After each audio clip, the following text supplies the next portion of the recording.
Today we start a brand new series entitled Jesus Unfiltered. And what we're going to do for the next number of weeks here is we're going to journey together with Jesus in times when he was around a dinner table, and what he did and what he said around that table is unfiltered. It is displaying the heart of God.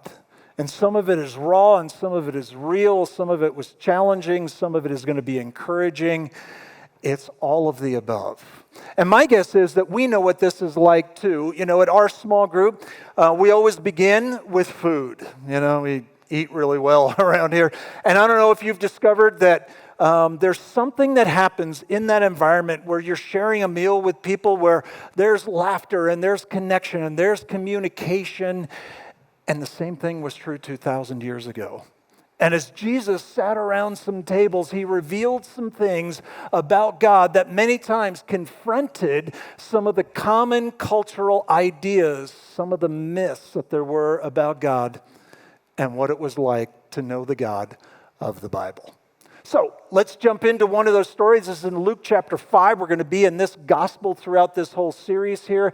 And let's begin where this starts. After this, he is Jesus, went out and saw a tax collector named Levi. Now, Levi has another name. His other name is Matthew, and he wrote the first gospel that we have in the New Testament. But on this day, he's not writing a gospel. He is a tax collector named Levi sitting at the tax booth. And Jesus said to him, Levi, follow me. And leaving everything, he rose and followed him. Now, you may know this already, but back in the first century, tax collectors were not exactly viewed very positively. Now, in our day, when I say the letters IRS, I don't think it conjures up a lot of warm, fuzzy feelings for us either.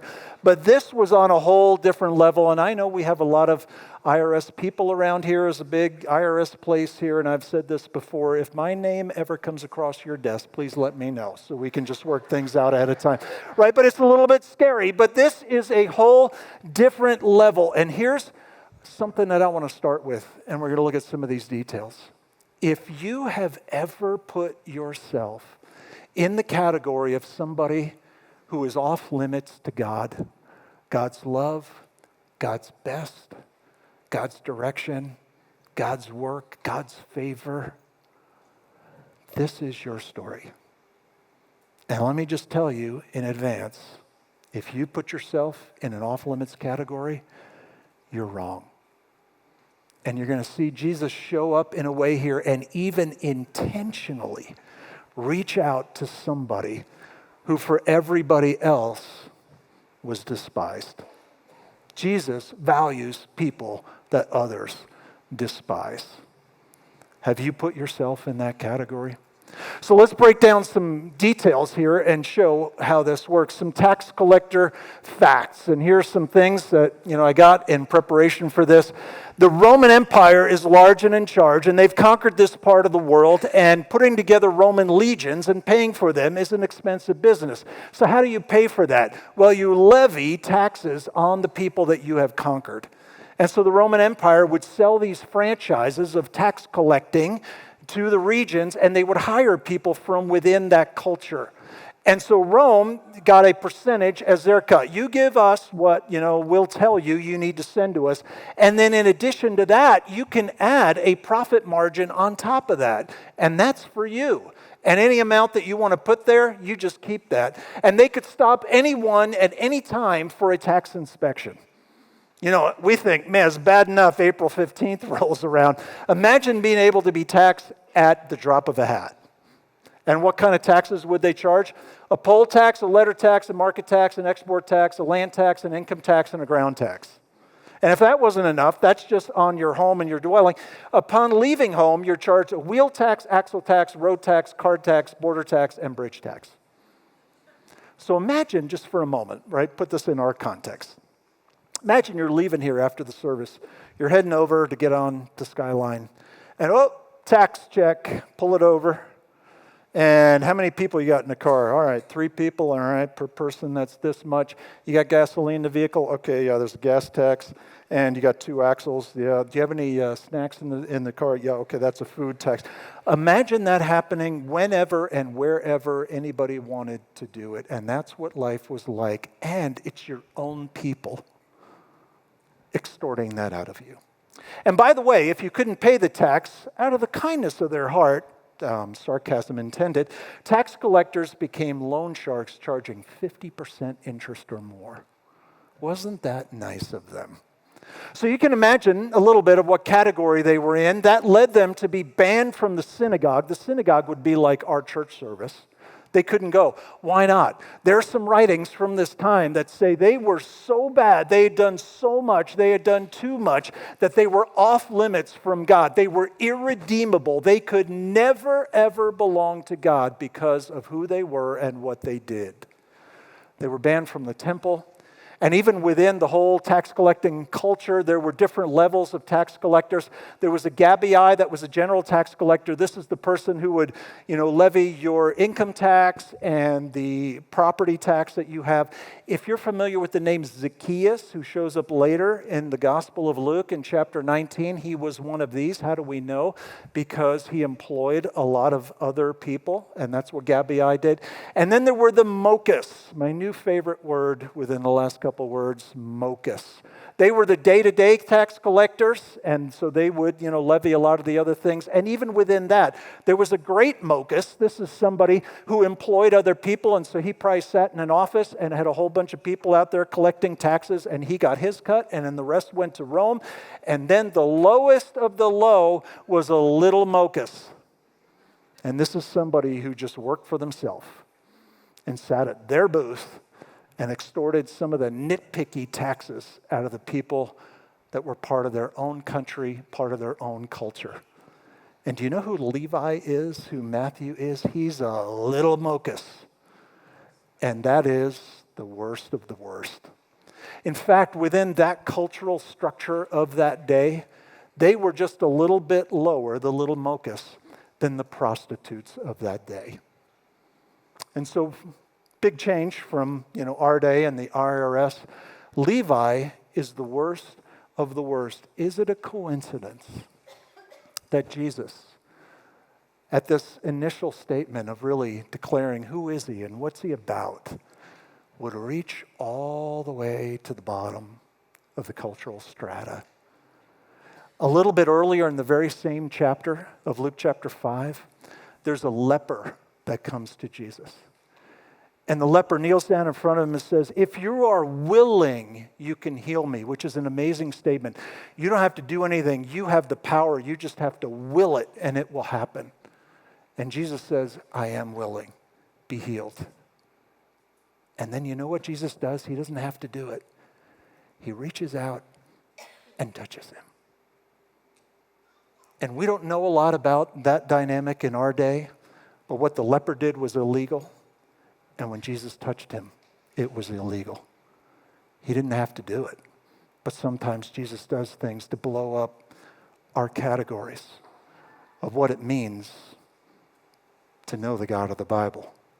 And on this day, he calls the worst of the worst a guy named Levi.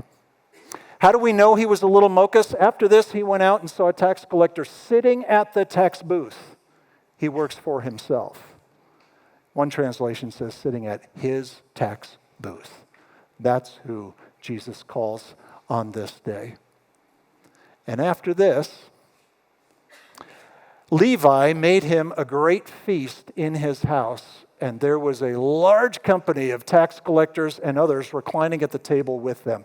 So now he's going to throw a feast. This is going to be time around the table for Jesus. And who is there? Well, who hangs out with tax collectors? Other tax collectors. And maybe there were some prostitutes there because on the social strata they're pretty close, reclining at the table with them. Can you picture Jesus in an environment like that? Have you ever wondered if Jesus ever heard an off-color joke and how he responded? Have you ever wondered, what he did or said or his facial reaction in response to something that was just way off from, the direction of God? And in that culture, to eat with somebody implied we have a relationship, we matter, we're close, we're friends. And here's the second part that we need to understand about what Jesus is doing here. He befriended people that others ostracized. Because nobody else would hang out with tax collectors except for other tax collectors. But did you notice this detail that's in here? It's at his house, there's a large company, so we know that Levi is a wealthy guy. He's done really well at what he does. He's a good tax collector, and there's a large group that is there with them. And I don't know what your ideas about what meals were like back then. It seems like it was pretty rustic. They ate with their hands, and maybe it was a real short amount of time. And in the last couple of weeks, I've come to realize that's not true at all. So let me introduce you to Daniel Rogoff. And really, it's his research here that's going to give us some details. He was a food and wine critic for the Jerusalem Post and also for the Gourmet magazine. And he split his time between New York City and Jerusalem over in Israel. And he asked this question, well, what were those feasts like back in those days? What were people doing? How long did they last? What was the nature of all of those? Here's some of the details that he shares. First century feasts in Israel, 10 hours long or longer. This is longer than Thanksgiving dinner. Okay, the cowboy game is over, and you've loosened your sweatpants, after too many pieces of pie, and this went for a long time. And there was the first course, and there was a small bird like a pigeon or a quail or something like that. There was entertainment intermission. People came in, they were juggling, and they were singing, and they were dancing, and they were acrobats. And then there was a second course and soup and appetizers. Then came wine. Then came the actual formal dinner, and then there was a symposium. What's that? A first century version of a TED Talk. Somebody came in, and they would speak on something, and it had to be really good and entertaining to keep people's attention because the eyelids are getting really droopy now. And what are they eating at this meal? If you know anything about the Old Testament dietary laws, things like pork were off limits and shellfish, but they ate it here. And you know why? Because nobody cared. Because the people who were sitting around this table, they were irredeemable. Didn't matter what they ate, and there's nobody really there to restrict us in any way. And imagine what the conversation was like over the course of 10 hours. Hey, how's business? Well, I had trouble with Frank. Wouldn't pay his taxes. Got a couple guys from Jersey to come bust some kneecaps up. Yeah, I've had trouble with Frank too. Yeah, he's a real troublemaker, that guy. And there's Jesus sitting in the crowd of that conversation around that table. And what's interesting is it tells us that when Jesus saw a tax collector named Matthew, the word saw has the idea of to notice or to gaze intently. So here's Jesus walking up to a guy who's the lowest of the low, and it says that he saw him. Just kind of stopped and looked at him. It's kind of like what I did today when people walk in here with a San Francisco 49er jersey on. We're going to get steamrolled by the Cowboys tonight. But here he is looking at a guy who is off limits from God. And then he says those words, "Come and follow me." And Matthew gets up and leaves everything. Why would he do that? Because in those days, to be invited by a rabbi was an opportunity you had earlier in life.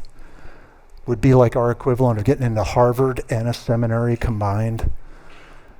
And the people who weren't already rabbis had been passed over.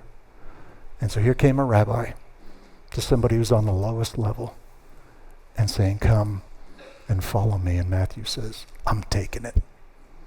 I'm taking this opportunity."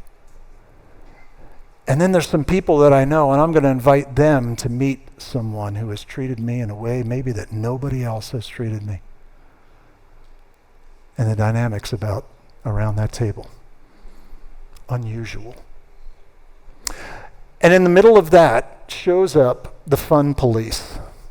And the Pharisees and their scribes grumbled at his disciples, saying, "Why do you eat and drink with tax collectors and sinners?" Because eating and drinking implies we have a relationship.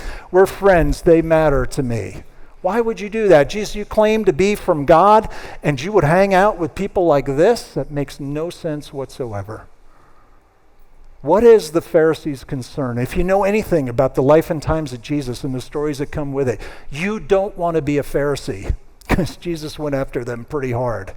So it really begs the question, what was their concern? And to put it simply, their concern was contamination. That if there is sin, it's almost like there's a sin germ. And if you're around it, you can catch the sin disease. And so you need to eradicate the sin germ. And these people are sinning. So Jesus, why would you be in that environment? You're going to catch the sin germ. And by the way, let me ask you a question. Do you know what the most germ-filled item is in your home? Anybody have any thoughts about what that might be? Cell phone, no. Doorknob, no. Toilet, no. Stop talking. I'll tell you what it is. It is, believe it or not, kitchen dish towels. And many of them have, 85% of them have some of the worst germs that you can have. Use paper towels, people.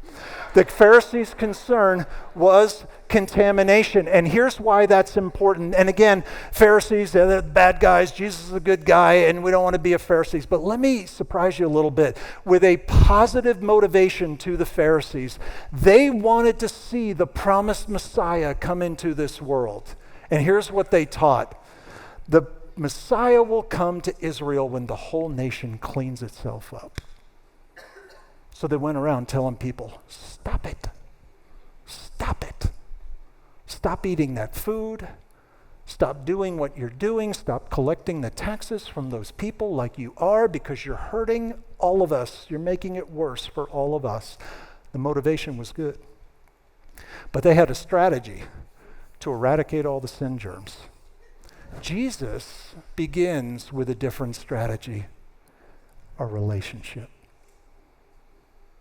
And the belief that in the connection between real people and the God made flesh, Jesus, that people would change. And the transformation wouldn't come from the outside in, but instead from the inside out. Born out of belief in a relationship with the God who has come to their rescue. Because if it's all up to me to get things right and to keep holiness in check, it's what Tim Keller says, religion creates a fragile holiness. What if I have a bad day? Where does that leave me? I don't know. It's up to you. But what if instead God has come to change us? What does Jesus say in response to the Pharisees? Those who are well have no need for a physician, but those who are sick. I have not come to call the righteous, but sinners to repentance. And on this day, Jesus draws a pretty wide circle. A circle into which he went into the home of somebody who was far from God. Why? Because Jesus was saying anything goes? No, he's not saying that at all. But he's saying everyone matters. And there were times that Jesus drew some lines and he called some people to himself and called them away from their life of sin. Jesus had no problem calling sin, sin. So sometimes he did draw lines. Many times he drew circles and invited people into it. Sometimes he entered their circle. And the strategy of stop it and eradicate the sin germs, Jesus has a different strategy. Relationship is where it begins, and an encounter with the Jesus of the Bible. Not because anything goes, but because everyone matters. And this helps us understand that Jesus empowers people that others judge. And as they go on, the Pharisees say to him, well, the disciples of John fast often and offer prayers, and so do the disciples of the Pharisees. In other words, we're not having any fun. Why are you having fun? But yours eat and drink. And Jesus said to them, can you make the wedding guests, that can also be translated friends, fast while the bridegroom is with them? That's what Jesus is saying. Inside of his circle, you're a welcome guest. He invites you in as a friend. Even to a little Mocus who has been put in the irredeemable category, yep, and everybody else. And Jesus is the bridegroom and invites people into his circle. So if I follow Jesus, what does this mean for us? First, I can rest in Jesus' welcome of me. Who is in that category of, sinners? That's everybody. That's the people who thought they had their own holiness going on. It's the person who thinks they're off limits, and everybody else. I'm welcome because the bridegroom came and says I'm a welcome guest. I can rest in that.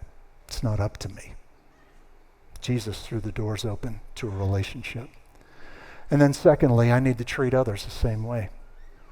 So what does that mean for us? What do we actually do with that? Let me give you a couple suggestions. First, when was the last time that you literally had somebody around your table that was somebody maybe far from God? And what can sometimes happen in this environment of a church is that we hang out with church people and all we do is church, and there's no room for other people in our circle. And maybe we need to enlarge that circle a little bit because Jesus did. And corporately, what does this mean? In our church, Washington Heights, if you've been around here for a while, you know that through this year, we've been growing. We've been growing in a lot of places. And even right now in this room, right, our circle is kind of full. And so we've talked about this before, and more details are coming in November, but you know what? We're looking at an expansion. Why? Because the heart of God that Jesus put on full display about making circles wide enough to include other people. If our circle is full, we need to expand it because that is the heart of God. Because everyone matters to him. And when people encounter the Jesus of the Bible, things change. Everything changes. And I wonder if there's one more opportunity for us to make this real this coming week. You have not locked eyes with anyone who does not matter to God. Not one. And so when you get up to go to work tomorrow morning and you go into the office or wherever you go, everyone here matters to God. Everyone. When you are in your community and you see your neighbors, everyone matters to God. Your kids' game or at their school event, everyone there matters to God. You have never locked eyes with someone who does not matter to God. And God draws some lines and God draws some circles. And what if we invited some people in to that circle? Or maybe even entered theirs. Why? Because that's the heart that Jesus put on display. Not because anything goes, but because everyone matters. Would you bow your heads together with me as I pray? So Lord Jesus, thank you for who you are and thank you for your heart. And God, forgive us for the times when we create our own categories of who's in, who's out, and what's right and what's wrong, and we base it on our own ideas instead of looking to you. So may we see today and through this time the heart of God on full display. And God, help us to make it real in the lives that we live. And thank you for so much love and grace along the way. Help us to respond to whatever it is you have for us. And God, through this week, would you help us each single day to realize that everyone we see matters to you. And we ask and pray that in Jesus' name. Amen.